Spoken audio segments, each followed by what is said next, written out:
And in regards to the political factors, what needs to be understood here, I'll just add this in a text box, is that the government did not spend enough money on training, on recruitment, and this led to bribes, it led to corrupt law enforcement. This is everything that we need to understand in this respect, that it was a significant problem. The fact that the government weren't putting the money in meant that on the whole, it was going to cause significant problems, which meant you would have people that weren't good enough for the job. Social factors due to migration. So if we consider the fact that in this period with social factors, you'd had the Homestead Act that brought a range of people in. You had the railroad that brought people from all across the world. So if we think we had Germans, we had, but also we still had Chinese migrants coming in. We also had Irish labourers. This caused a culture clash. And this was problematic, and it would cause an element of lawlessness, because at the end of the day, certain groups don't get on, not because, just because they live different ways, they have different mannerisms, and people, especially coming to America, may not understand that primitive code. The fact that many settlers were trying to achieve manifest destiny might have been a very different concept for Chinese migrants, Irish individuals. It's still quite problematic. And then you've got economic factors, and we'll look at that a bit more later. You don't really need to worry too much about that at this stage. So, the first thing we're going to look at is the Civil War. Now, we've looked at the Civil War a bit already, battle between the North and the South, and we need to look at what impact the Civil War had on lawlessness. First of all, it caused huge problems because of army deserters. Now, a deserter was someone who ran away from the army. And this was something that was against the law. You'd become an outlaw if you ran away from the army because you weren't doing your duty. This is really frowned upon. Anyone who's a deserter, really frowned upon. After the war finished in 1865 as well, the West had a lot of soldiers arrive, all without a job. Now, not having a job is going to potentially lead to crime being committed due to starvation, due to needing money. Gangs of outlaws. Now, an outlaw, just going to annotate some of these key words. So an outlaw is someone who's committed a crime and not been caught. We're made up of former soldiers. Now, this is quite important that you understand that when a soldier returns from war, they are going to be very angry, they're going to be very lethargic, very tired, they might be quite traumatized by the war. And more importantly is a lot of them couldn't find work when they finished the war. This was one of the main reasons people became outlaws, especially the soldiers. No work, no money. No money equals crime, okay? And the main thing is as well, if you were a soldier who was a Confederate, remember the Confederacy were the losing side in the Civil War, then they may want to get revenge against the government. And the way they get revenge is by committing crime. And the key thing here is that law enforcement in America was still too weak to deal with the massive number of soldiers who were coming back from the Civil War. One of the most famous gangs that we talk about in regards to the Civil War and creation after this war in terms of lawlessness was the Reno Gang. Now, they were a group of Civil War deserters. They were a group of men who ran away from the army during the Civil War. And what they did after this was simultaneously terrorize areas in America, bribing people to avoid arrest. They were a real nasty bunch of guys who really did try and get away with literally anything they could. The most common thing they were famous for was train robberies. In 1866, they carried out their first train robbery and got away with $16,000. Now, this was quite a substantial amount of money. Now, to deal with this, the Pinkerton Detective Agency were hired to hunt them down. And they originally, in 1866, caught John Reno. So this was one form of law enforcement that we hadn't spoke about in Unit 1. because they become more prominent in Unit 2. The problem is, though, the Reno gang were really hard to capture. In 1867 and 1868, they struck again with train robberies. They did a fourth train robbery later on, which got $96,000. The fifth one was when the Reno gang fell apart. After the fifth robbery, one of the members were arrested, and what they did was, in return for a more lenient, a shorter sentence, they promised to give up the rest. So basically, he snitched on the rest of the gang, and the problem was, took the rest of the men terrorising the area and lynched them. So again, the Reno gang were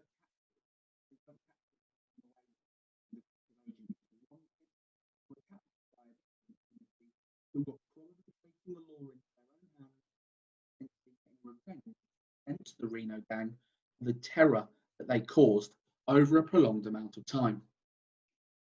So the most significant impact that the Civil War had on lawlessness is the outlaws, the deserters, and more of a specific example was the Reno gang.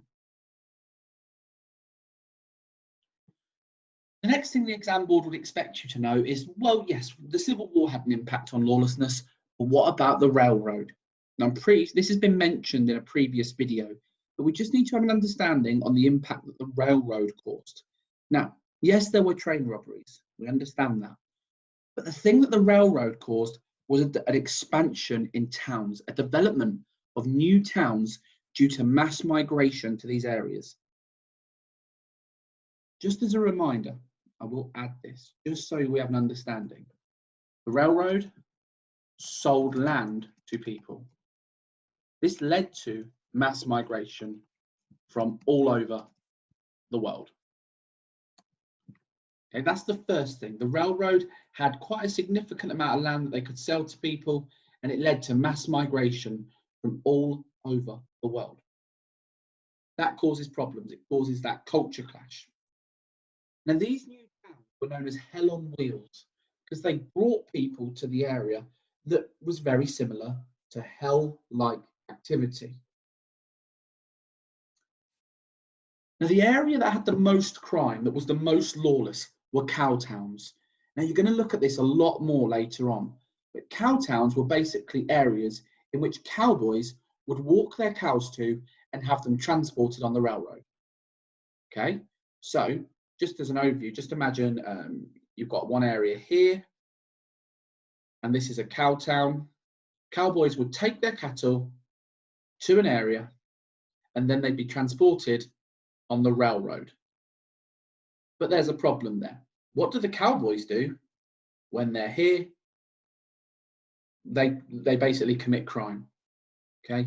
The moment the cowboys arrived at their destination, they would have a payday celebration, which caused problems because they drank a lot, they gambled, and they generally caused a lot of trouble. One of the most famous cow towns that was rife with lawlessness was Abilene. It was a cow town in Kansas with a population of around 7,000 by 1867. When this occurred, lawlessness boomed. When the cowboys arrived at Abilene, they were having gunfights, there were murders, and the boom of the town attracted saloons, brothels, prostitutes, gamblers, and outlaws. This was a vicious area to be in at the time. Due to the influx of people, it meant that lawlessness grew on a significant scale. Abilene tried to deal with it. They built a jail in 1870, but it was tore down straight away by cowboys. They tried to ban guns in 1870, but the sign was shot full of holes. So that was down. Really didn't. At the end of the day, cowboys weren't listening to the rules that Abilene was trying to enforce. So Abilene had to turn to some didn't work out. In 1870, Thomas Smith retired. Now, he was a frightfully skillful boxer who used his skills as a boxer to keep some cowboys quiet, quite openly knocking some cowboys out if they stood up, they stepped out of line. He also tried to ban guns, but in November 1870, he was shot dead shot and he was killed with an axe. So, I mean, yeah, he tried to enforce his laws on a very hostile population, but it didn't work. Then you had April 1871, where you had a man called Wild Bill Hickok. He was appointed town marshal. He commanded respect. He was a very imposing figure. But the problem with Wild Bill Hickok was he spent most of his time gambling and drinking and not actually dealing with law enforcement.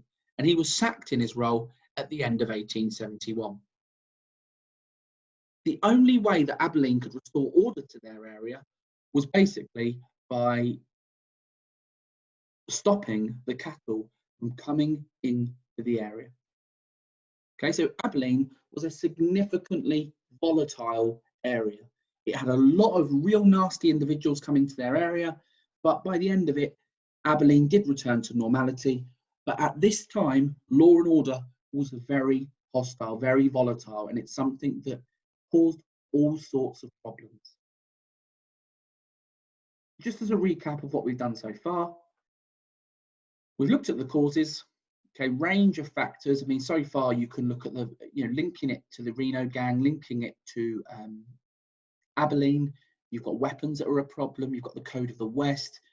You've got geographical factors, law enforcement officers being bribed and not being listened to. All of these causes link in some way to the two groups that we've looked at so far. So they're the issues of lawlessness. Now we just need to briefly have a look at how lawlessness was dealt with. So there's three strands that we look at. First of all, the federal government. Now remember, the federal government were the big government, the one that's controlled by the president. Then you've got your local state government, probably someone that's controlled by a governor. And then you've got non-government solutions. Basically, not illegal, but not government authorized, okay? So, US Marshals, federal government, appointed by the president to oversee a state or territory. Now, from around 1870, they were under the control of the Department of Justice. So these were really important individuals. They could appoint their own deputies to help cover vast areas and posses to help in manhunts. Posse is just like a group. They were responsible for maintaining law and order, making sure people weren't committing crime, and capturing outlaws, as well as running trials and paying expenses of witnesses and jurors. These individuals were sort of the highest that you could get in America. Okay, so the fact they were appointed by the president, you'd expect there will be quite a nice amount of money involved, and making sure they do a good job. Which the lower down we go, the less effective potentially or less legal their actions become. Then you've got the judges. So you've got 3 federal judges appointed in each territory. This is a lot more than we were talking about in the last unit. To ride a circuit and hear the cases brought by the US Marshals. Ride a circuit basically means they just travel around hearing the cases brought by the US Marshals. So these people arrest and put them to court. These people judge. Okay. Prisoners had to be held for a long time before trial, and sometimes they were lynched before a trial could take place. So this first group here was the official law and order measurement. Okay, this is how they tried to deal with it. So this one was the official. Okay, it's supposed to be the strongest because it's appointed by the federal government. Next, you've got the local government measures. Now, you've got the town marshals, who are appointed by the people of a town, often on a yearly basis. So this is where it starts to get slightly problematic. Okay. Could people bribe their way in? That's something that could be discussed. Okay. And the fact that they're in the job for a year, well, doesn't that mean that if they do a bad job, they can't be removed? Potentially. Okay, so town marshals, basically the overseer of a town, a certain area. But once again, these people at the top were very important, but they couldn't do it all because of the vast geographical aspect of America. Sheriffs were elected by the people of a county for a 2-year period. Often they had to cover too wide an area to be effective, so they couldn't do a very good job as America was so big. Few men made a career out of being a lawman since it was both badly paid and dangerous. I mean, I'm not really selling this job right now. You didn't get paid very well, you definitely risked your life.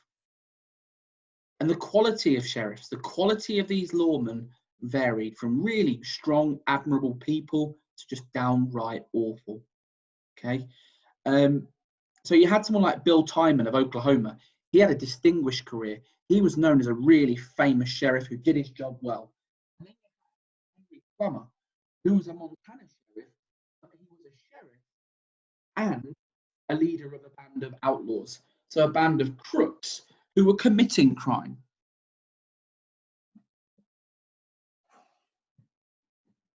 And the question here is, how can you be an effective sheriff and be the leader of a gang of criminals? The answer? Well, you can't. Okay. As I said, the further we go down, the less effective it's becoming for law and order. Sad face. Then you've got the non-government solutions. So not authorised by the government. First, you've got the Pinkerton Detective Agency. They were a private agency set up in 1850. They were hired by banks and railroads and stagecoach companies to provide protection. Sometimes they were hired to catch certain outlaws, such as the James Younger gang and the Reno gang. And this buying of private law enforcement is a good example of the Code of the West. People wanting to get other people or take the law into their own hands. So they're not going to let the town marshals deal with it. They're going to pay groups to deal with their problem, taking responsibility into their own hands. And then something we've already looked at, the vigilantes, where local communities, usually led by local powerful people, took the law into their own hands. Vigilante groups used violence, including shootings and hangings. But the sympathy and the sympathy of powerful people, it usually meant that they went unpunished. But the way in which they captured people and the way in which they treated criminals was more seen as revenge, and it actually caused more lawlessness in the long run. So the last thing with this lesson, let's look at this question here. Explain the importance of the railroad to law and order in America. So,